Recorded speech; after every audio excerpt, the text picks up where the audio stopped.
पाकिस्तान की राजनीति और सेना के बीच पावर बैलेंस पर बड़ा फैसला हो गया है। राष्ट्रपति आसिफ अली जरदारी ने फील्ड मार्शल सैयद आसिम मुनीर को देश के पहले चीफ ऑफ डिफेंस फोर्सेज यानी सीडीएफ के तौर पर 5 साल के लिए मंजूरी दे दी है। इसका मतलब यह है कि आसिम मुनीर एक साथ chief of army staff, chief of defence forces दोनों पद संभालेंगे। आखिर यह कदम क्यों अहम है, क्यों इसे पाकिस्तान की सेना और सरकार के बीच तकरार से जोड़कर देखा जा रहा था, चलिए रिपोर्ट की ओर बढ़ते हैं।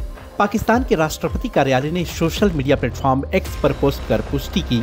यह मंजूरी प्रधानमंत्री शहबाज शरीफ की उस समरी पर दी गई जिसमें आसिम मुनीर को COAS और CDF दोनों पदों के लिए नामित किया गया था। लेकिन इस नियुक्ति तक पहुंचने से पहले इसमें कई दिन तक विवाद और सस्पेंस जुड़ा रहा।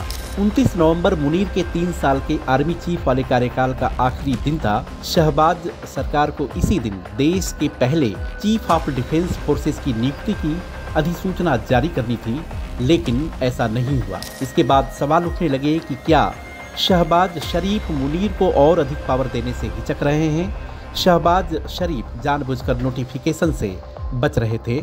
वे पहले बहरीन गए, फिर लंदन, ताकि वो इस मुद्दे से दूर रहें। पाकिस्तान में 27वें संविधान संशोधन के बाद चीफ ऑफ डिफेंस फोर्सेज का पद बनाया गया, जिसका मकसद सेना की कमान को एक केंद्रीकृत संरचना में लाना था, यानी आर्मी, नेवी और एयरफोर्स तीनों पर सर्वोच्च सैन्य नियंत्रण CDF के पास होगा। और इसी बीच राष्ट्रपति जरदारी ने air chief marshal Zaheer Ahmed Babar Sidhu को भी 2 साल का एक्सटेंशन दे दिया है। उनका विस्तार मार्च 2026 से लागू होगा। आसिम मुनीर इस साल फील्ड मार्शल बने और अब वे पाकिस्तान के इतिहास में फील्ड मार्शल, COAS, CDF तीनों शीर्ष पद संभालने वाले पहले सैन्य अधिकारी बन गए हैं। इससे पहले सिर्फ जनरल अयूब खान को फील्ड मार्शल की उपाधि मिली थी।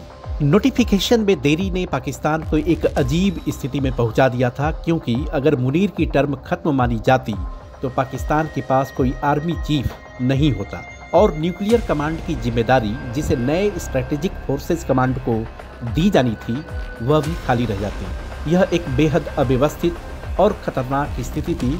पाकिस्तान कुछ समय के लिए बिना आर्मी चीफ और बिना न्यूक्लियर कमांड स्ट्रक्चर के रह गया था।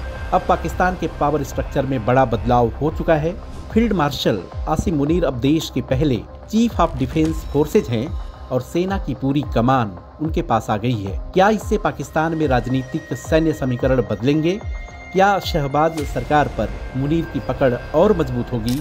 यह आने वाले दिनों में साफ होगा।